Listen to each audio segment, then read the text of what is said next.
Just realized I was muted. So hello, my name is Dre, and welcome back to our Creator Studio webinar series.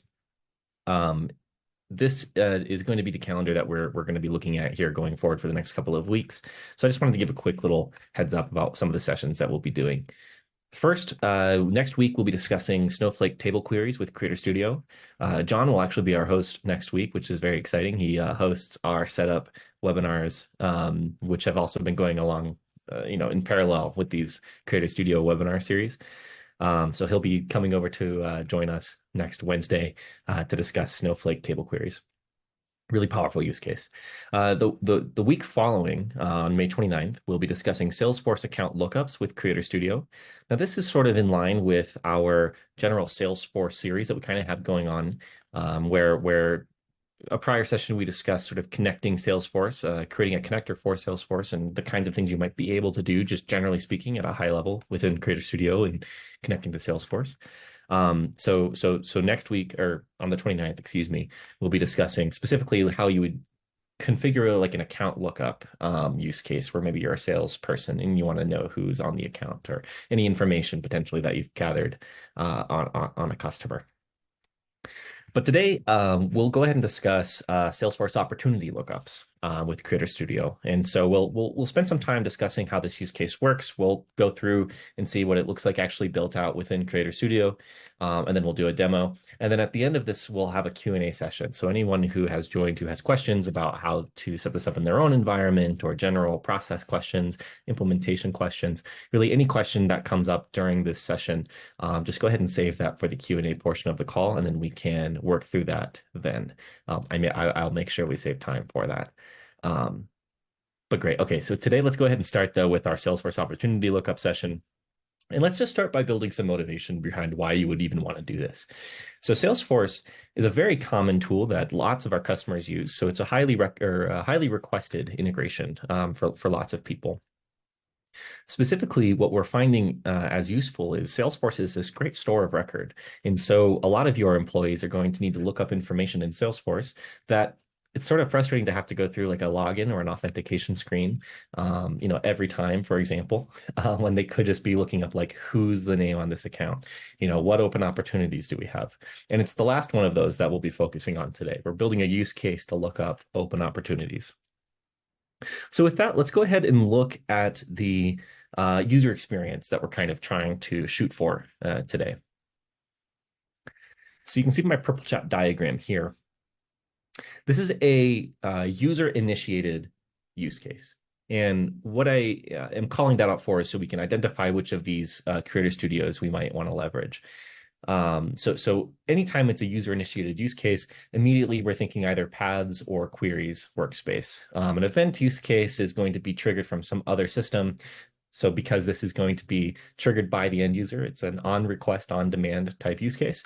We need to make this to be either a paths or a queries use case. Now, to follow with that, we know that we want to say, have your user say, like, what are the open opportunities? And then immediately return just a list of all the open opportunities. The reason I point that out again is that it sort of points us towards a queries use case. A queries use case is going to be a user comes to the bot and says something, and the bot is able to return some information. It's going to look up in some store of record, and it's going to return the data that it's looked up. And so in this case, Gwen has come to the bot and says, again, what are our open opportunities? This triggers our queries use case, which I want to spend some time talking about why this triggers the way it does later on. Then the use case actually queries Salesforce, gets the data back. It's able to package that, give that back to the end user, and then the user can select which opportunity they want to know more information about and dive deeper into the details. So let's look at the sort of architecture, sort of the process flow of this use case. Again, we know that this is going to be chat initiated, of course. Every use case is ultimately going to be in chat, but this is a chat initiated use case.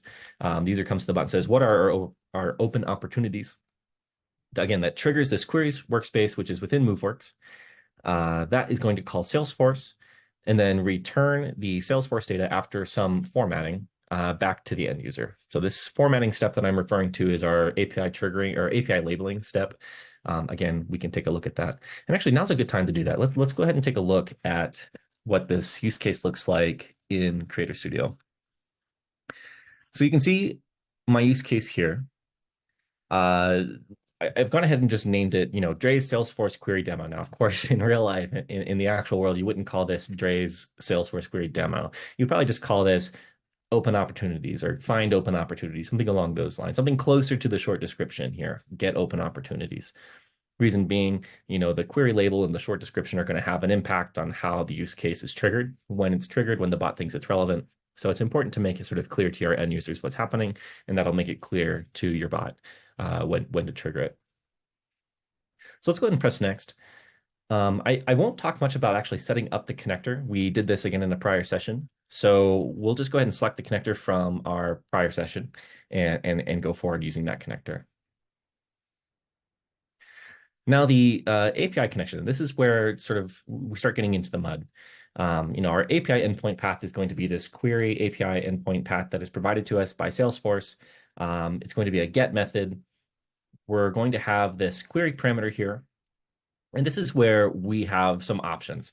Now, for this specific use case today that we're building, this is actually not going to take any particular information from the user's question to pass to this API call.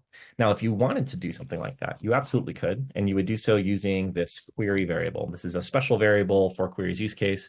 Anytime you see curly bracket, query, close curly bracket, this is just saying that whatever the bot is identifying as the primary subject or query parameter from the user's utterance, which is trained later on, we'll talk about that in a moment, then we'll go ahead and insert that into this part of the call.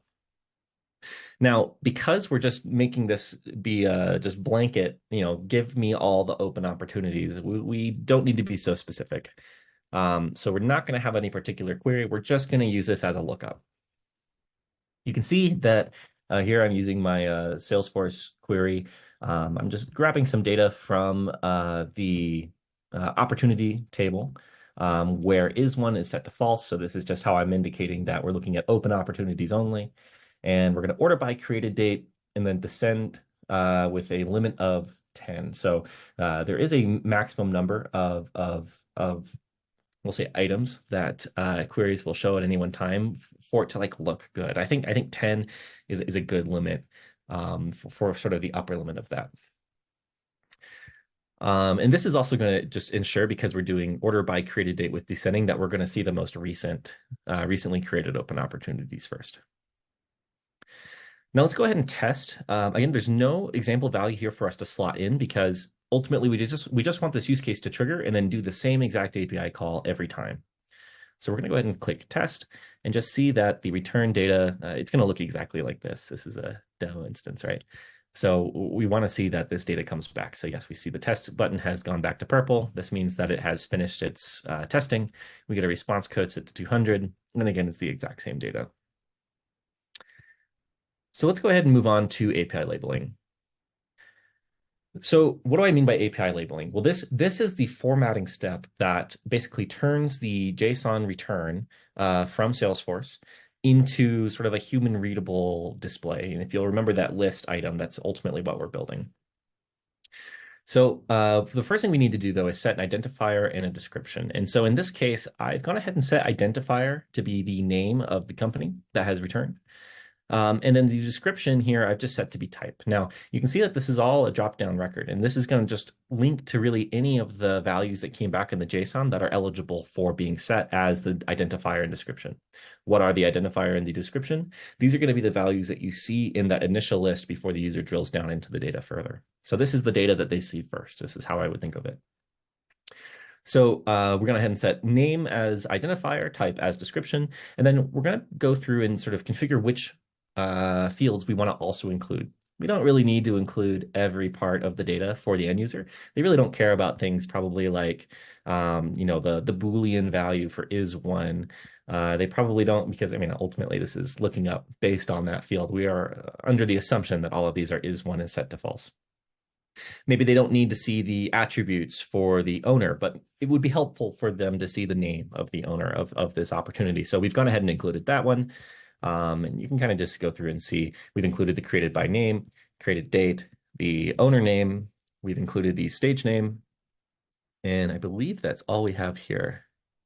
Yes, that's all that we've got configured. Again, the rest of this data is really just not very relevant, or it's already being stated in the identifier and description. So name is already described and type is already described. So we're not going to re-include those. So let's go ahead and press next now that we've got our API labeling finished. And it's going to ask if we want to configure a follow-up action. Now, there is an argument that you could build this use case such that when the user selects or gets back a return of opportunities, maybe we want to enable some type of action against that opportunity. Maybe this is an edit of some kind. Maybe this is like a comment addition. I mean, there's really a number of things that you might want to do to an opportunity. For today's use case, we're not going to have any follow-up actions. But again, if you have any questions about how you might leverage follow-up actions to make this a deeper integration, then let's talk about that during the Q&A session. So moving on to triggering and parameters. Now, this is, again, the part that I really wanted to focus in for just a moment. We're not actually pulling any query out of the user's utterance in this example use case. Again, you could build a use case very similar to this one where you do, but you would need to have the users know some field that we can query on. And so in this case, because we're just looking at all open opportunities, there's really no additional querying that needs to take place. We're just looking at open opportunities. And so for each one of these example queries, it's just different ways of asking, can you give me the open opportunities? What are the current open opportunities? Can you provide a list of open opportunities, et cetera, et cetera? You might build a sibling use case to this to come back with closed opportunities. And then in that example, you would use, what are the current closed opportunities? Can you provide a list of closed opportunities? So very similar. But for our use case, again, we're looking at open opportunities. And so all of these are going to be relevant to that mission. Finally, we'll set up launch. Of course, today I'm only going to launch to myself. That's just because this is a demo, right? So we don't actually need to launch to everyone else. But once you want to go live, you simply select launch to all users. Yes, ready to be launched in production. You can launch to a subset of users and just have that be the end state. And you would use these other options to do that. So block selected emails are launched to the users matching the rule. We have documentation covering both. And I'll direct you to our documentation portal at the end of the call. So with that, let's go ahead and go back to our slides, and we're going to do a demo. So let's pull open our demo. And this is very simple. We're just going to ask the bot, give me the open opportunities, and we're going to see what comes back. And so in this case, again, this is going to trigger our use case, in this case, the Dre's Salesforce query demo. And it's going to simply make a query to Salesforce, return the data, and show us sort of this list of open opportunities. So you can see my sort of example list here of open opportunities. This matches the data that we saw in our test. And again, we can drill down further. So in Copilot, this is particularly compelling. I think you can say something like, can you tell me more about the Acme op? And the bot's going to be smart enough to know, okay, I'm talking about number 2. I want to get more information about this one. So it's going to go ahead and just show me everything that we configured in our API labeling step. The Acme opportunity for FY25 is a renewal, et cetera, et cetera. Awesome. Let's go back to our slides briefly, and then we can move to the Q&A session. But that was our demo. So I think we've gotten most of the way or all of the way through building this use case, what it looks like, why you might want to do it. So before we go to the Q&A session, let me just give you some resources to take away from this call that will sort of allow you to become ready to build this use case in your own instance or get support if you want to build something different. So the first resource I'd like to share is our Creator Studio Developer Certification. This is a series of guided training modules on our Academy, which is sort of our learning portal. Includes step-by-step videos about building actual use cases. You can follow along and build use cases that are sort of example use cases in your own instance of Creator Studio. You can also get a certification at the end if you take the multiple choice exam. And this is going to be something that you can share on LinkedIn to just sort of prove that you know about Creator Studio and how to build in it. The last 2 resources I wanted to share are our documentation portal.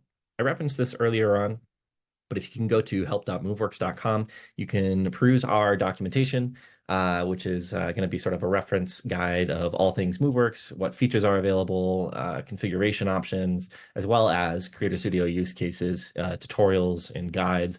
and our Purple Chat Builder, which is what I use to build these user experience diagrams that we always start the call with. Finally, is our community portal. You could think of this as sort of your forum to ask Moveworks related questions, be that Creator Studio use cases if you want to know how others have built them, or struggles that they've run into, or even implementation strategies, how they rolled out these new use cases and features. This would be a good place to go to ask those questions. You'll be able to talk directly with other customers who have gone through very similar experiences as you are looking to go through yourself. You'll also be able to talk with Moveworks internal folks like myself, or our product managers and engineers and developers and things like that. So it's a very excellent resource to just very quickly start talking with people very deep in the company. Super helpful resource.